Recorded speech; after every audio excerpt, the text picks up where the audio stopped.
What makes the ideal body of a woman? How do we define and represent a womanly body? When does a girl become a woman, and who allows her to enter her womanhood? Today we're exploring the curse of curves. Not a literal curse, but a metaphorical one that is placed on every woman in their youth regardless of their body type or shape. An expectation of the ideal that is set at a young age and that throughout time more or less remains in its nearly untouchable state. Today I'm doing a deep dive on the duality of curvy body types, Western society's depiction of the ideal body type through the lens of fashion, consumerism, and media, and the resurgence of the skinny body trend. I'm also going to discuss why girls and women with curvier body types get sexualized for wearing the same clothes as their differently shaped friends or their male counterparts. And of course, how men's fashion fits in with all of this. And finally, throughout this whole video, I'm going to analyze how Western society projects an intense sexual connection to womanly body parts that we cannot remove nor attach on command. Before we dive in, here's a couple disclaimer warnings. Firstly, I believe I need to have some credibility to talk about this issue. I'm aware that there are many different body types, but I can mostly only speak with certainty about one. However, I wanted to give a platform and space to people of different sizes and shapes, which is why I'm making this video. So here is my body type. I'm not showing this to flaunt or shame myself, but to simply demonstrate where my perspective comes from. I have an hourglass body type and have not had plastic surgery. This is a genetics thing in my case, and I don't do crazy workouts or diets to maintain this. And sure, if I lost another 10 or 20 pounds, it would probably be amongst the ideal body types to have from the last decade or so. I am not immune to internalized body shame, so please be kind in the comments. I didn't choose the body I was born in, but I can at least do my best to advocate for equality in the fashion industry. My second disclaimer is around trigger topics. If you're someone who's currently suffering from an eating disorder or body image issues, or have previously suffered from them and you know that you're triggered by content that discusses body types, body ideals, and such, I'm asking you to watch with caution or stop watching now. If you're here to support my channel, I'd love for you to watch any of my other videos, but I want you to always prioritize and respect your comfort and boundaries. Unfortunately, I can't talk about these topics without potentially triggering or upsetting people. But in order for us to make progress in the fashion industry and as a society, we must talk about the ugly and uncomfortable topics. And finally, this video isn't shaming skinny people or hyper-focusing on plus-size fashion in the industry, but it is instead focusing on the fashion industry's obsession with thinness and the objectification of curvier body types. I welcome thoughtful conversation in the comments and would love to hear some of your insights and experiences regarding these matters. Now let's dive in. How film and fashion shape the ideal body. We're starting off with a bit of history in the context of the ideal body type in fashion and film. My knowledge on fashion history is unfortunately very limited, so I'm going to focus on what I know more about. When I think of a historical ideal body celebrity, I have two vivid examples in mind: Marilyn Monroe and Audrey Hepburn. Two extremely different body types idealized around the same time. One curated an innocent princess-like image of herself, and the other was crowned as the blonde bombshell for all to envy and adore. Marilyn Monroe was known for her curvy hourglass body type that had all the men in a chokehold, while Audrey Hepburn had a delicate and slender figure. Marilyn's rise to stardom began with the nicknamed dumb blonde Rose. But even at her peak, another role stuck onto her by the demand of her audience: sex appeal. Soon after her entry to Hollywood, Monroe was quickly crowned as a sex symbol of her era. Meanwhile, Hepburn, who usually took on innocent damsel-in-love roles, was able to shake off her initial image by taking on Breakfast at Tiffany's. One of these women was intensely objectified and the other wasn't. While I don't know the details of Marilyn Monroe's story, I know it was far from pretty. Marilyn's sex appeal did take her far in her career, but it also took center stage as she was referred to as a sexy ornament and not just a talented actress. From getting her picture published on the front cover of Playboy without consent to being consistently pushed into, as she referred to them, the same old sex roles, it seems Marilyn couldn't escape the objectifying gaze. She was stuck as a sex symbol to her death and beyond. As we move forward in time to the last couple decades, we can see a repeated pattern in these Marilyn-esque sex appeal roles that women, especially actors, take on and can't get rid of later on. Some notable examples are Megan Fox and Sydney Sweeney, who have both, presumably against their will, been crowned as sex symbols rather than as fantastic actresses. Their film roles are mostly similar in archetypes and traits, and there is usually a performative, beautiful, sexy woman aura or a set of sensual scenes that is included in their characters. So what do all of these actresses have in common? Well, it seems to be the ideal body type in their case, one that has an hourglass figure, a slender, toned body, blonde or brunette hair, blue or brown eyes, and smooth, milky white skin. So how does the ideal body type get reflected in fashion? Well, fashion has to be, as we all know, in part shaped by society. And so over the years, it has taken over many forms of body type preferences. But one has always remained the same, the preference of thinness. The important thing to note about fashion is that it does sort of have this us versus them mindset. There is a strong theme of exclusivity in fashion, especially when it comes to the division of social classes. Crystal in Money, who identifies as a plus-size woman, talks about this in her article, Do the Clothes Make the Fat Woman? The Good and Bad of the Plus-Sized Clothing Industry. The fashion industry has been infamously exclusive since its inception. While fashion trends have varied greatly throughout the decades and centuries, it is only recently that women of size or plus-size women have begun to gain representation. An important thing to note though is that though this Marilyn Monroe body type may be considered an ideal in fashion and film alike, fashion has always had a special spot for the skinny body type. Or rather, for skinny to be mandatory no matter what your body shape. Examples of both hourglass and ectomorphic figures can be seen on the runway throughout the decades, though the emphasis has always been on both body types being presented in a very skinny, thin frame. Think Naomi Campbell, Kate Moss, Cindy Crawford, Cara Delevingne, Tyra Banks, Chanel Iman, and Kendall Jenner. From what I've been gathering through these articles and essays I've read, we can trace what I kind of already duped as the skinny trend all the way back to the late 90s and early 2000s. Though let's be real, we all know this goes way back further in time. No matter how much or little curve there is involved, the skinny has to always remain in some format or other. I'll expand on this later, but the skinny body type exists in an untouchable space when it comes to body trends. It will never go out of style because it has been ingrained into women throughout time that we must be as thin, slender, and toned as possible to be considered beautiful women. Curves are rarely accepted in the format of plus size, and the industry continues to stay toxic with its lack of inclusion on all fronts, including ableism and body positivity. Before we move on, I want to quickly highlight Money's research on the history of plus size fashion as well, and how it came about very differently compared to small size fashion. Just a couple, maybe not so fun, but important facts to think about. The fashion industry is a massive entity that reaches all corners of the globe and dates back to the early recorded history. However, the plus-size fashion industry has been what seems like an afterthought. The plus-size clothing industry, as we know, it dates back to only about the 1920s when Lane Bryant, who had sold exclusively maternity clothes until this point, began offering size 14 to 72. While it is very common for the mainstream fashion industry to change styles from minute to minute, the plus-size designs marketed to women of size in the past are largely still in the styles offered today. From girlhood to womanhood.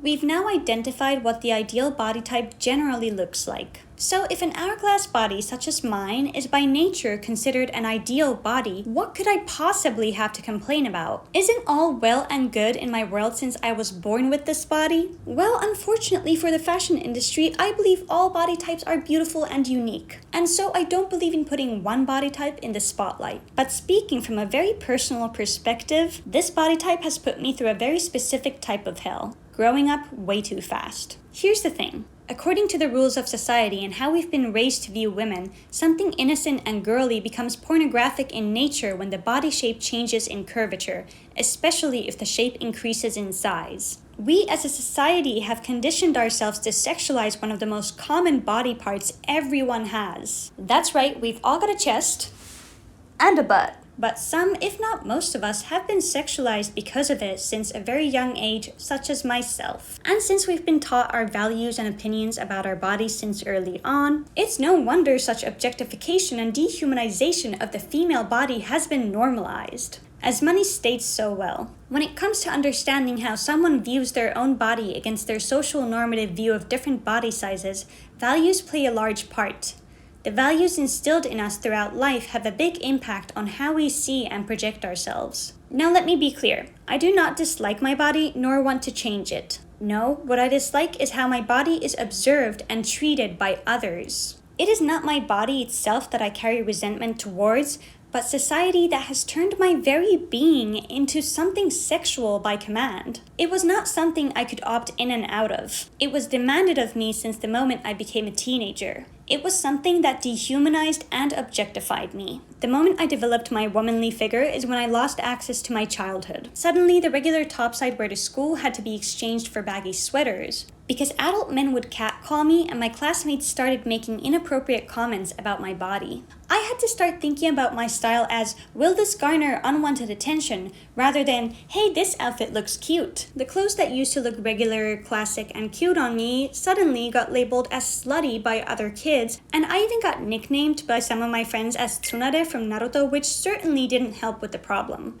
I didn't get to enjoy ages 13, 14, or 15 as I was fully thrown into the world of objectification against my consent. I think regardless of one's body type, all girls go through this. But I think the curvier and plus-size girls have gotten the brunt of it, especially in the format of body shame. I remember one of the first times I felt fear from getting objectified when I was 13 years old. I was on vacation in Germany and went shopping with my friend. We were stopped in an alley by these 30-year-old men trying to force us to go out with them. It's really interesting because I actually remember them asking for our ages and then telling their own, and knowing that we were 13, they were still trying to force us to go out with them. We had to physically run away and hide inside a store for a while. I remember how awful I felt about the way I was viewed and spoken to and about. The point being, I think a lot of us who grew up curvy and on the bigger side get heavily shamed for just existing in our bodies. In my case, there was also additional shame through religion because my natural body tempted the boys, and thus I was supposed to cover up as much as possible as if my body were shameful or sinful by default. On the flip side, we also get mostly unsafe and unhealthy attention that forces us to learn about the dangers of the world very early on. Initially, a positive comment about our bodies may feel welcome, but when the commentary becomes only about the body and not the person, it loses any meaning and value. At least that's the case for me. We can get easily dress-coded at school or work environments for wearing the same things our peers because we're too distracting for wearing clothes that may show the physical curvature of our bodies. Any attempt to return to our childhood innocence gets taken away as we're constantly reminded of the fact that our body parts have been sexualized to a point where men find it appropriate to approach literal children, to talk dirty to them, and to harass them. Our parents have to do their best to guide us through a rocky and far too early of a start to adulthood, and our social circles let us know where we stand on the ideal body scale. This treatment isn't limited to my body type, of course, but I think it is something that will stick with me for the rest of my life for having this body type. If I were to dress in a cutesy style now, someone would probably claim that I'm trying to infantilize myself or sexualize cute, youthful clothing. But when a skinny woman does it, no one bats an eye. This is how it's been since I've been young. Fashion never ended up being about fashion, but about my body. I also want to highlight a misconception I think a lot of people have about women with hourglass figures. Because of our figures, surely we get by socially and are treated better, right? Better is the wrong word for most cases. In fact, I've been ostracized from some girl groups due to the jealousy that some of the girls felt towards me. I have this vivid memory of this one time when a girl was jealous over her crush staring at my chest when I wore a bikini to the beach. The guy did it without remorse or concern about the fact that I did see where he was looking through his sunglasses. When she got upset at me for him staring at my body, the girls rallied around her. They were telling her, oh, we're just like you, and smaller chested and less curvy girls are prettier, all while I was in listening distance, like less than a meter away listening distance. First, I was objectified by a boy, and then I was judged for it by a jealous girl. There was no form of victory, satisfaction, or positivity in this situation on my end. I'm sure many of you have stories of many such cases, and I thought I'd just share this personal experience to clarify some of the misconceptions I think people have about hourglass figures. I'm not saying there's no benefit to having a figure that is desirable to men, especially since we live in a patriarchal system, but it's not something I would personally use to my advantage. I don't want to gain something out of enabling others to objectify me. But that's just how I roll, that's just how I do things. The ideal body type and the fashion industry.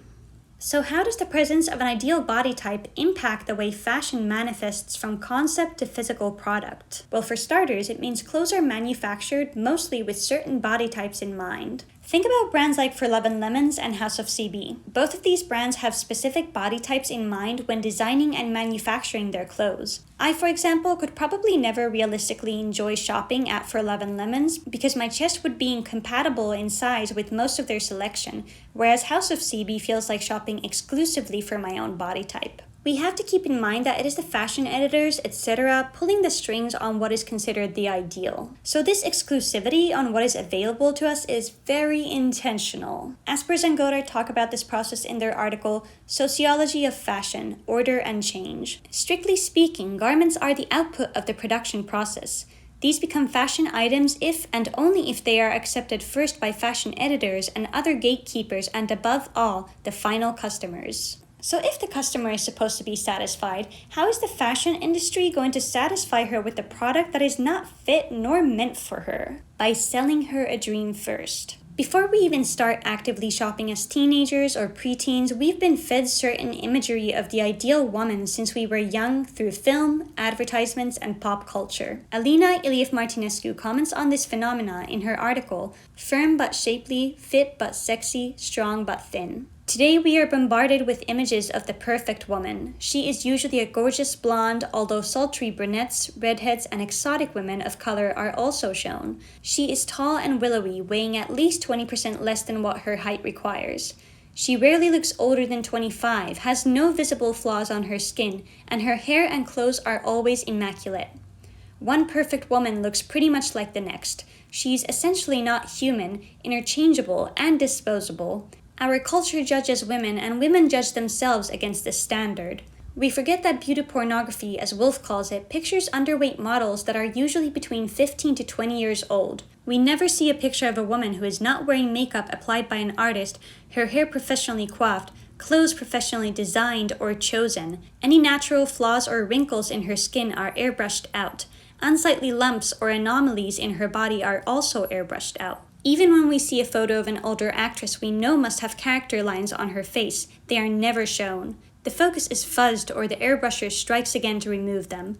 These are the pictures they show us of the average woman. This ideal perfectly smooth skin, fit, toned, and thin but curvy woman is shown to us time and time again, slowly warping our understanding of a good and healthy female body. If the fashion, lifestyle, and beauty industries can sell us a dream, they can make us buy and subscribe to all sorts of crap that most likely will never actually help us achieve a mostly unrealistic standard of the female body. The other thing that the ideal woman possesses is strong femininity. Iliev-Martinescu remarks on this with, when women go shopping for clothes and cosmetics, they make decisions about how to feminize themselves. Femininity spans institutions, discursively organizing women's lives. Femininity is articulated in and through commercial and mass media discourses, especially in the magazine industry and in the fashion industries of clothing and cosmetics. But most of all, it is articulated on women's bodies by women themselves. Iliev-Martinescu continues her statement talking about how this depiction of a perfect woman makes us work hard for the best body ever, as if it was something that one can achieve with sheer willpower.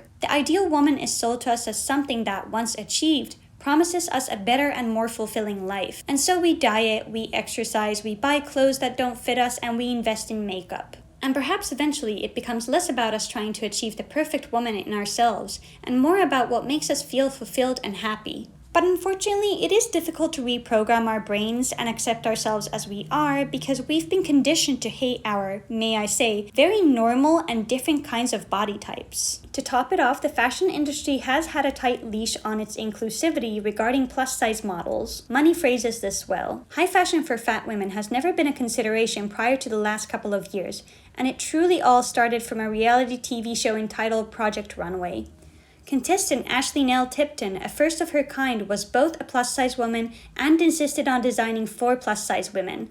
She won this particular competition targeted towards an industry that values thinness, and the ripple effect of her win has been seen in numerous shows across the world, featuring the full-figured woman in all her glory. Of course, things have been getting better, and we've seen a change in inclusivity in fashion in general, mostly due to the demand of consumers who are tired of idolizing a body unachievable to most of us. However, things are far from normal when it comes to the ideas and dreams the fashion industry sells us. It is tiring to be told what the next body trend is and how the rest of us will be doomed to limited shopping options while this body is trending. Fashion will always rotate its who's in and who's out social groups. And all the signs are pointing towards the classic skinny body type. The non-ideal woman. In order for there to be an ideal perfect woman, there has to be a flawed imperfect woman. By this standard, anyone who isn't considered an ideal woman is considered a lesser woman, and ta-da! We've created a hierarchy of body types. Skinny and pretty privilege have always been ingrained in society, but as to whether or not they're trending in the mainstream is another question. To no one's surprise, they're trending again. From the Ozempic epidemic to the celebrity-wide removal of BBLs and face fat, we're slowly beginning to re-normalize extreme thinness. The more rib bones you can show, the more brownie points you get. With this extremely selective trend comes the downfall of celebrities who no longer fit the standards. The most recent one I can think of is Margot Robbie, who after becoming pregnant was labeled as unattractive and old, as if that's something we can avoid or should shame people for, and no longer was the blonde bombshell she was in her early career. In order to keep up with the unrealistic new ideals, celebrities are losing weight rapidly, rebranding themselves completely, and going under the knife once again. Oh, and by the way, if you're still here, and especially if you're new here, hi, my name is Yemi. Make sure to like and subscribe to support this channel and so you can keep seeing content like this. Okay, promo time over. Speaking of Margot Robbie, I want to highlight the terrible societal treatment of pregnant and postpartum women. Though I've never experienced it myself, I've seen through my relatives how incredibly difficult and demanding pregnancy and its aftermath is. If pregnancy and childbirth is as precious as many people claim for it to be, why do we treat these mothers so poorly? Why, instead of creating safe and supportive environments, do we shame them as they go through these intense physical, hormonal, and psychological changes? I've noticed how much mothers get criticized, especially compared to fathers, and I think the boys will be boys and men will be men mindset has enabled this behavior. I won't delve into this further because frankly I think it deserves its own video, but I hope the overall treatment of women in Western society changes. And here's my last note on celebrity culture and the demand of skinny. We need to realize that fat shaming is prevalent in all body types. Even the supposedly proud plus-size celebrity Lizzo has been caught fat shaming her own workers. I think this internalized fat shaming is something that we will always struggle to silence because we'll always be reminded of it, as Iliev Martinescu remarks. The desire to lose weight is maintained through the unobtainable female body ideal. Women are expected to be thin to be considered attractive and accepted in this society. This attitude contributes to women's guilt about their bodies by saying that if you do not look perfect, you have only yourself to blame. In other words, the culture of today puts incredible pressure on all people, and women in particular, to look beautiful, whatever that really means. And it maintains that if you do not look perfect, there must be something wrong with your willpower, because if you really wanted to, you could. Another thing that adds to this self-blaming and self-hatred of the unideal women is internalized misogyny and the male gaze. I won't really dive into this because I already made a video surrounding these topics that you can watch, but I think it's still important to mention it as these things heavily impact how women view themselves in a patriarchal society. And finally, fashion that focuses on thin women also focuses on youth.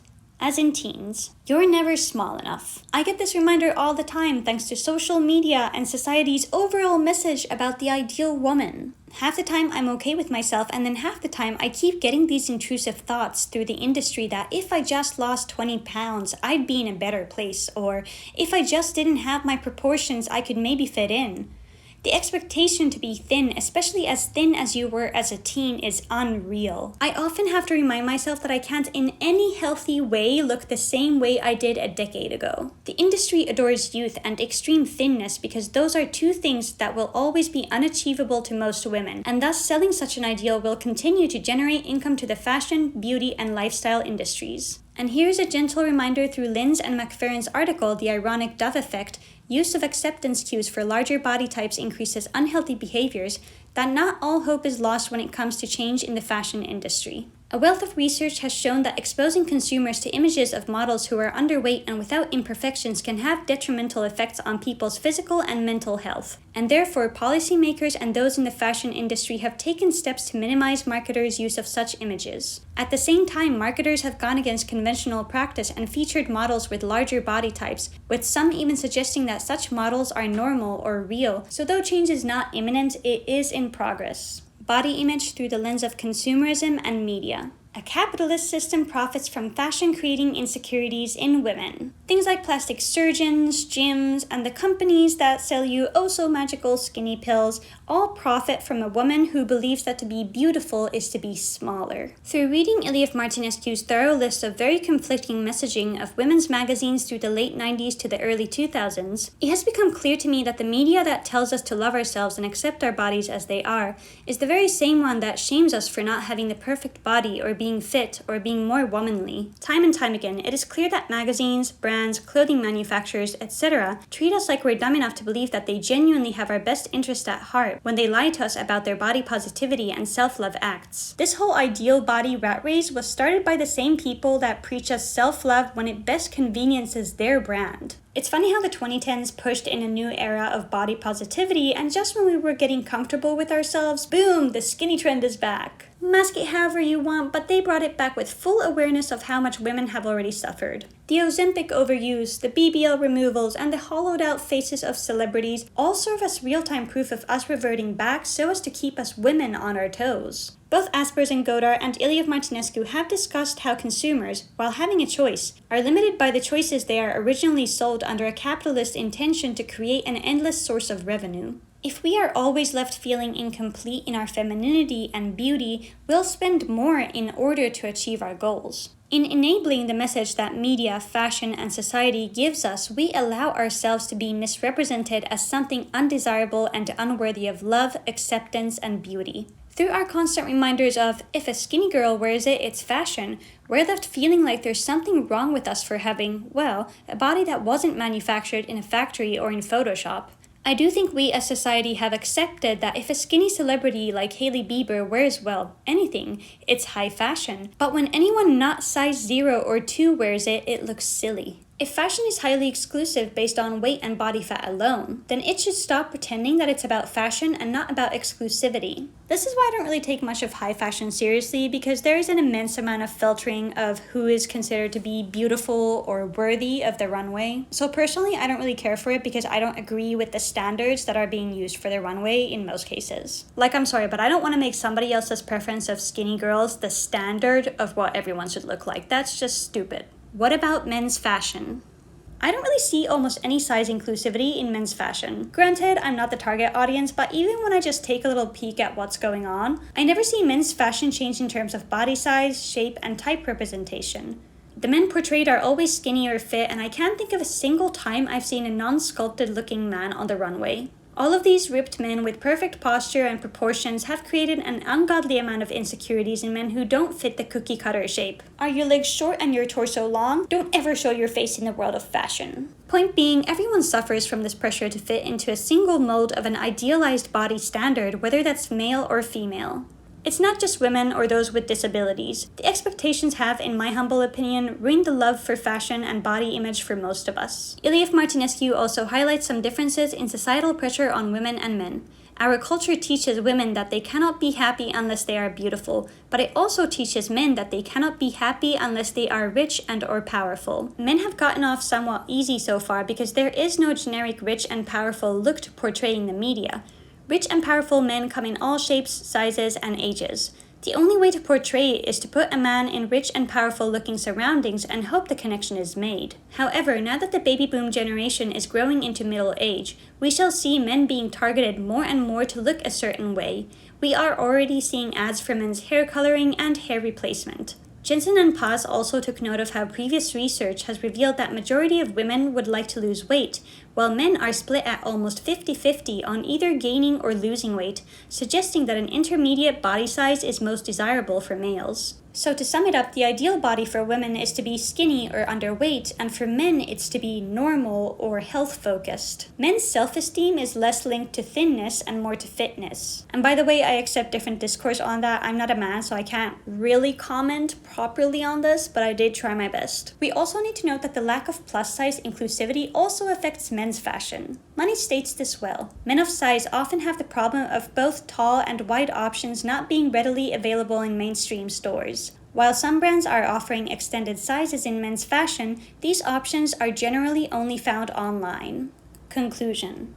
So what I'm trying to say is with this whole ideal woman and ideal man charade, absolutely no one but the few that fit the current requirements win in this game. It is a capitalist scheme meant to create an endless consumerist hamster wheel. And we're all caught in it whether we opted in or not. I'm still waiting for the day a female superhero isn't 70% cleavage and 30% witty comments, and where the male hero isn't, well, ripped and super strong, and always in need of a dainty female lover who gets eliminated for our hero to get some character development. If you're wondering what you can do to change how you view your own body, I suggest practicing critical thinking when it comes to brands, advertisements, social media, etc. Basically, analyze everything. Always think, why am I being exposed to this and what is the message that it's trying to send? Take a step back from your original thought process and rethink through what you consume online and offline. And of course, it helps if you focus on developing your personal style rather than focusing on body trends or trends in general. Focus on what works for your body type and your shape and what makes you feel amazing. I'm gonna end this video with a little visual experiment to help you practice your critical thinking. I'm gonna show you some different pictures of different ads. When you're done looking, tell me, what was your initial honest reaction to the models and their attire? What did you think of them? Evaluate why you thought the way you did and report back to me in the comments.